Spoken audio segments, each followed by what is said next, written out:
안녕하세요. 낙성대에 있는 요양보호사 교육원 조교수입니다. 요양보호사 자격시험 대비 예상 모의고사와 풀이를 준비했습니다. 필기 35문제와 실기 45문제로 실전 준비해 보세요. 실기 2부에서는 51번부터 65번까지 다룹니다. 51번입니다.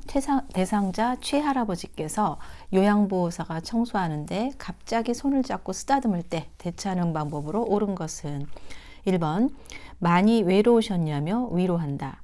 2번 단호하게 거부하고 반복될 경우 서비스를 중단하겠다고 알린다. 3번 사실을 가족에게는 비밀로 한다고 말한다. 4번 할머니가 그리워서 하는 행동이라고 이해한다. 5번 몇 번의 실수는 용서해준다. 자, 문제 풀어보세요.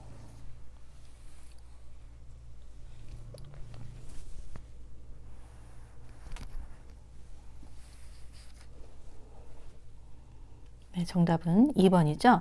단호하게 거부하고 반복될 경우 서비스를 중단하겠다고 말한다. 이게 정답인데요. 자, 교재 94페이지를 보시면 이렇게 나와 있죠. 감정적인 대응은 삼가하고 단호히 거부 의사를 밝힌다. 또 심리적 치유 상담이나 법적 대응이 필요하다고 판단되는 경우에는 외부의 전문기관의 도움을 받는다. 이런 문제도 나온 바가 있습니다. 자, 52번입니다.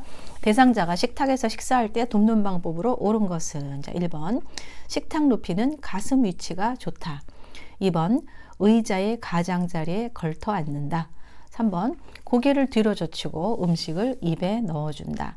4번 발바닥이 바닥에 닿는 의자 높이가 좋다. 5번 식사 중에 말을 자주 시킨다. 자, 문제 풀어보세요.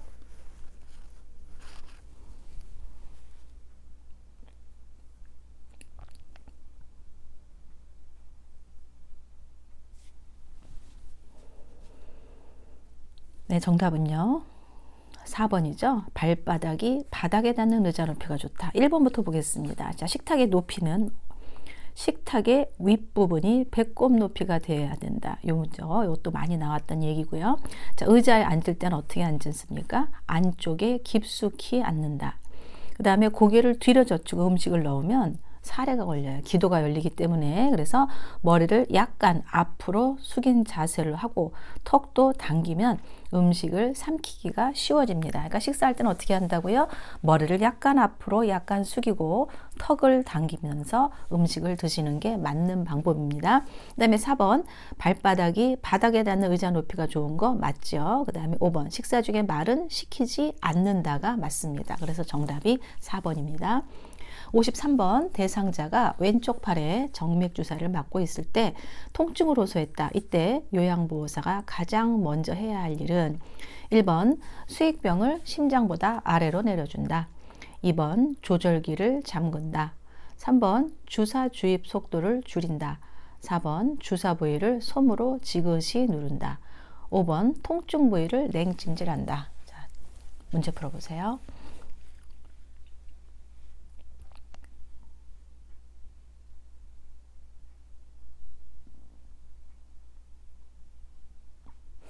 정답은요. 2번이죠. 자, 1번부터 보겠습니다. 수액병은 심장보다 높아야지 수액이 심장으로 흘러내려가겠죠. 그래서 아래가 아니라 높아야 되고, 두 번째 조절기를 잠근다. 예, 이상 증상이 있으면 조절기를 잠그고 그 다음에는요 시설장이나 방문 간호사나 간호사한테 알려야 되겠죠. 그다음에 세 번째 주사 주입 속도를 줄인다 했는데 주사 주입 속도도 요양보호사가 임의적으로 늘렸다 줄였다 하는 게 아니에요. 어르신의 심장 상태라든지 또 뭐 폐 상태라든지 건강 상태에 따라 속도가 조절되는 게 맞겠고요. 그 다음에 주사 부위를 솜으로 지그시 누른다.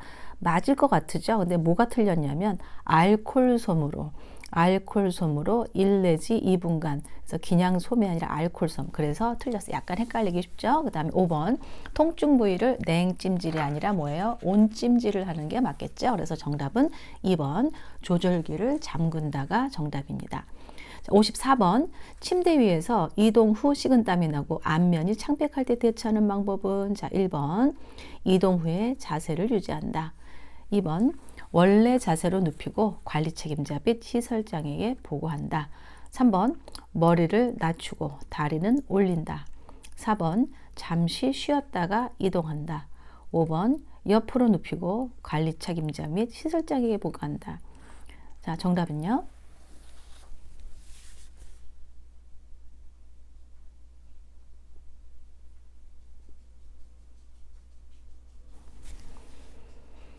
2번이 답이죠. 자, 282페이지 보면 이 내용이 그대로 나와 있습니다. 자, 55번입니다.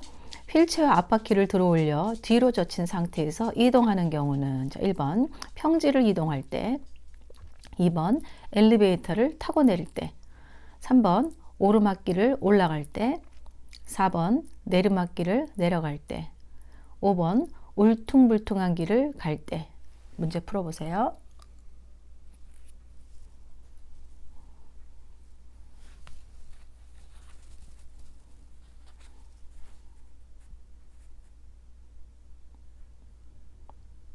자, 정답은 5번이죠. 앞바퀴를 들어 올릴 때는 바로 울퉁불퉁한 길을 갈 텐데, 자, 평지를 이동할 때는 그냥 가면 되겠고, 엘리베이터를 타고 내릴 때 이것도 정말 시험 문제 많이 나왔던 거예요. 그림 문제도 나오고 일반 문제도 나왔었는데, 이럴 때는 어떻게 합니까?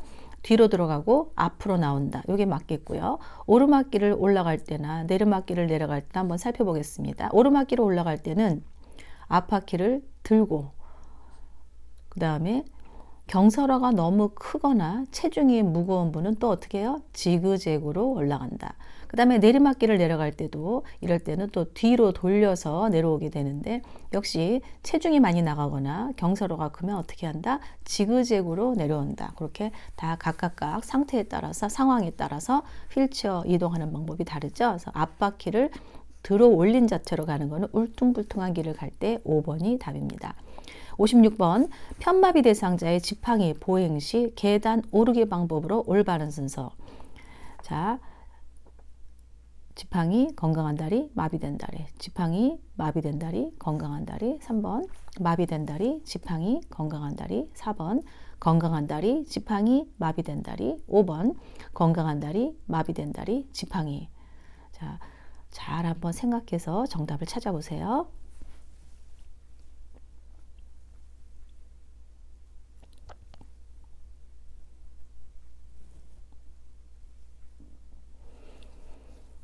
자, 정답은요. 1번이죠. 예, 계단 올라갈 때 방법과 내려갈 때 방법, 평지의 방법 우리가 이렇게 배웠을 텐데, 편마비 대상자의 지팡이 보행 시 계단 오르기 방법은 제일 먼저 뭐죠? 지팡이를 짚고 그 다음에 건강한 다리가 올라가고 마비된 다리죠. 그럼 내려오는 거는요. 지팡이, 마비된 다리, 건강한 다리. 또 평지를 갈 때는요. 역시 지팡이, 마비된 다리, 건강한 다리. 결국은 계단 올라갈 때만 다릅니다. 자, 계단 오르기 어떻게 한다고요? 지팡이, 건강한 다리, 마비된 다리. 그래서 1번이 답입니다. 57번 흡인 물품 관리 방법으로 옳은 것은 1번 한 번 사용한 카테타는 말려둔다. 2번 흡인병은 흡인을 할 때마다 소독한다. 3번 카테타는 15분 이상 끓여서 사용한다. 4번 물은 아주 조금만 넣고 끓인다. 5번 소독한 컵은 물에 담근 채 식혀서 사용한다.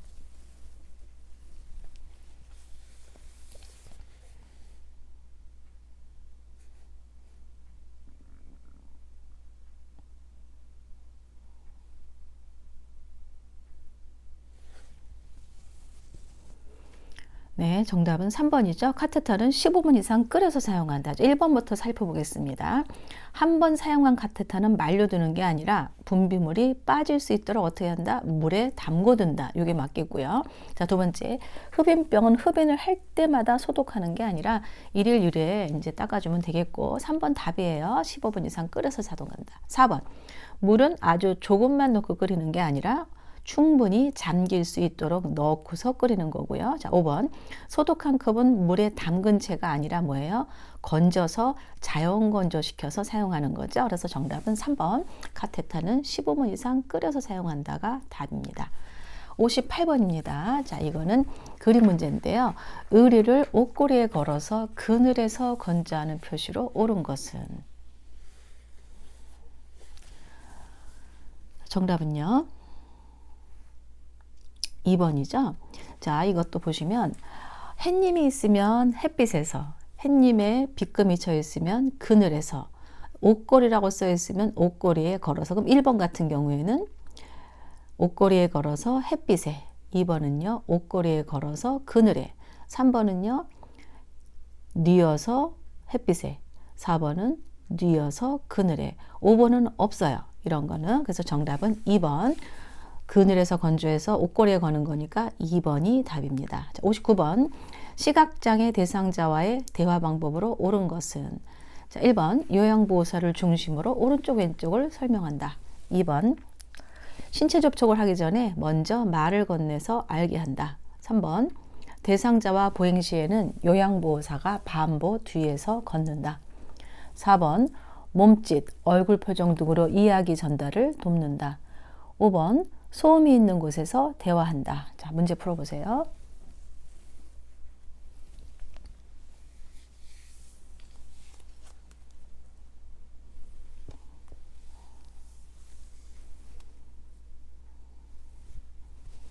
자, 정답은요 2번이죠. 1번부터 살펴보겠습니다. 지금 어떤 대상자죠? 시각장애예요. 시각장애인데 대화를 할 때 누구 중심으로 오른쪽 왼쪽을 설명합니까? 요양보호사가 아니라 대상자를 중심으로 오른쪽 왼쪽. 마주보고 있으면 요양보호사 반대 방향이 되겠죠. 그래서 대상자 중심이라서 1번은 틀렸고 2번은 답이에요. 접촉을 하기 전에 먼저 말을 건넨다. 안 보이시니까 말을 건네야 아 사람이 있구나 이렇게 알 수 있겠죠. 자, 3번 보겠습니다. 대상자 보행할 때는 어떻게 하죠? 요양보호사가 반보 앞으로 나와서 대상자의 팔을 끄는 듯한 자세를 취하는 게 맞죠? 뒤가 아니라 앞입니다. 그 다음에 4번. 몸짓, 얼굴 표정으로 이야기를 한다. 지금 시각장애인데 눈이 안 보이시잖아요. 그래서 몸짓, 얼굴 표정 보이지 않습니다. 그래서 틀렸고 소음이 없는 곳에서 이야기를 해야 되겠죠. 그래서 정답은 2번.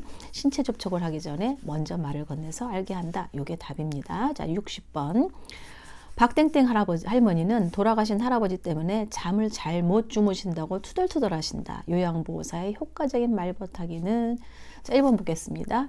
요즘 도둑이 들까봐 잠을 잘 못 자. 이럴 때 요양보호사가 잠을 잘 못 주무셔서 피곤하시겠어요. 자, 2번. 영감 기일이 다가오고 잠을 설치네. 얼른 잊어버리세요.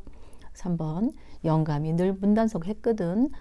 혼자서 해보도록 하세요. 자, 4번. 영감이 잠자리도 살펴주셨는데 이제 스스로 하셔야지요. 5번.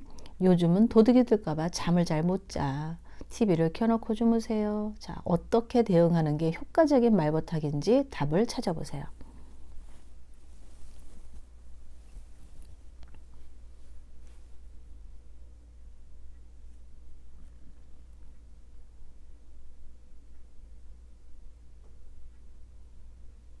자, 정답은 1번이죠. 이거 409페이지 보면 그대로 이 예문이 나와 있는데, 자, 효과적인 말버타는 잠을 잘 못 주무셔서 피곤하시겠어요. 이렇게 말씀드리는 게 정답입니다. 자, 61번입니다.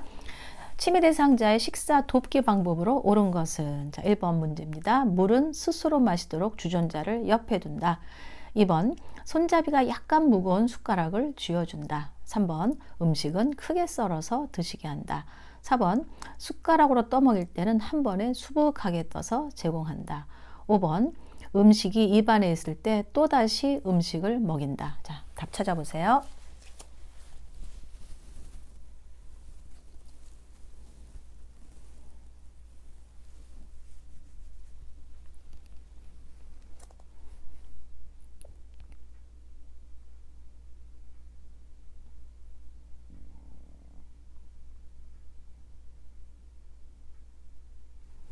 자, 정답은 2번이죠. 손잡이가 약간 무거운 숟가락을 쥐어준다. 자, 1번은 뭐가 틀렸을까요? 물은 스스로 마시도록까진 좋은데 주전자를 옆에 둔다면 아무 때나 막 드시게 되는 거니까 이런 거는 옆에 두면 안 되고 필요할 때 드리고 마실 수 있으면 스스로 마시도록 하는 게 맞겠고, 두 번째는 약간 무거운 숟가락을 주는 이유는 뭐죠?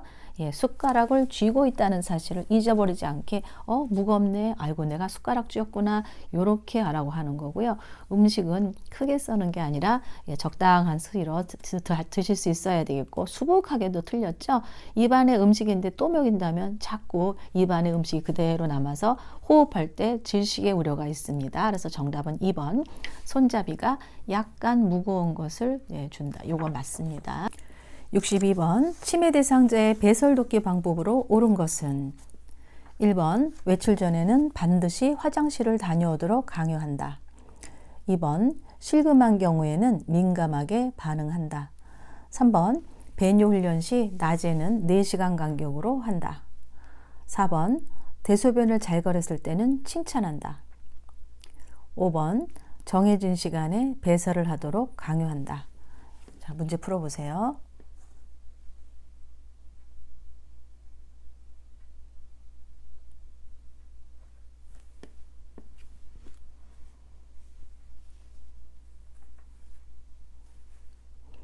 자, 정답은 4번이죠. 자, 1번부터 보시면 외출 전에 화장실 다녀오는 건 좋지만 반드시 강요하는 것은 옳지 않습니다. 그 다음에 2번.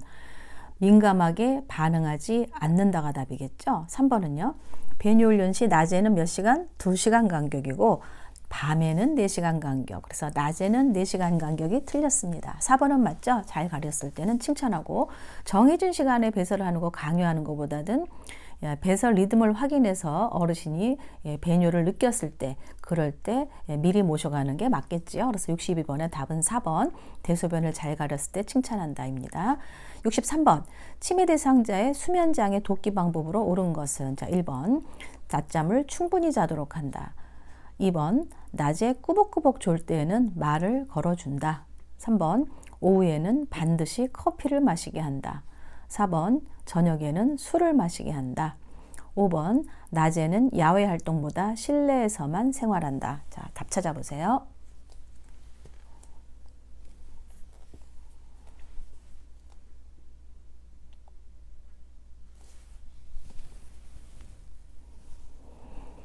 자, 정답은 2번이죠. 낮에 꾸벅꾸벅 졸더라도 말을 건네서 낮잠을 자는 것보다는 밤에 주무실 수 있도록 도와야 되는 게 요양보호사들이 해야 될 일입니다.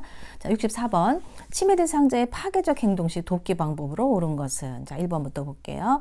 이상 행동 반응 시 조용한 장소에서 쉬도록 한다. 2번. 큰 소리로 대상자를 제재한다. 3번. 갑자기 움직여서 대상자를 놀라게 한다. 4번. 일상생활의 변화를 자주 준다. 5번. 행동이 진정된 후에 이유를 꼭 물어본다. 자, 답 찾아보세요.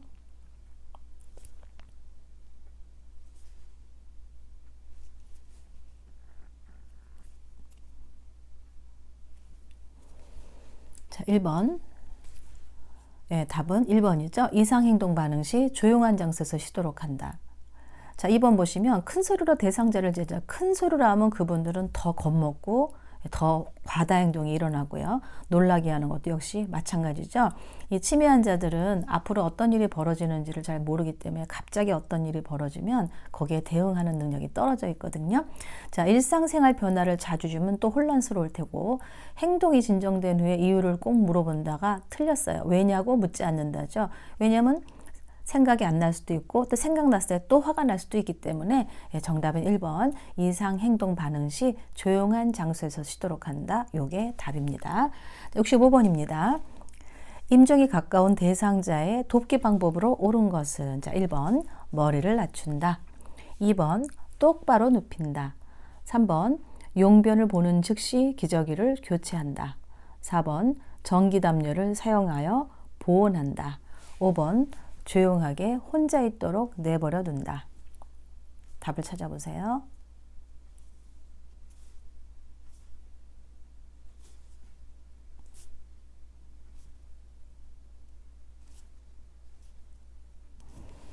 자, 정답은요. 3번이죠. 용변을 보는 즉시 기저귀를 교체한다. 자, 머리를 낮추면 호흡이 힘들어지니까 머리를 약간 높여주는 게 맞아서 1번, 2번 역시 마찬가지고요. 그 다음에 3번 답입니다. 용변을 보는 즉시 기저귀를 교체한다. 답이겠고요. 전기담요를 사용하면은 안 되죠. 그냥 담요를 덮어줘서 보온을 유지시켜야 되겠고 조용하게 혼자가 아니라 옆에서 사랑하는 사람들과 함께 있어야 되겠죠. 그래서 65번의 답은 3번. 용변을 보는 즉시 기저귀를 교체한다가 정답입니다. 여기까지가 실기 2부였습니다. 자, 실기 3부 66번에서 80번은 실기 3부에서 다루게 되겠습니다. 감사합니다.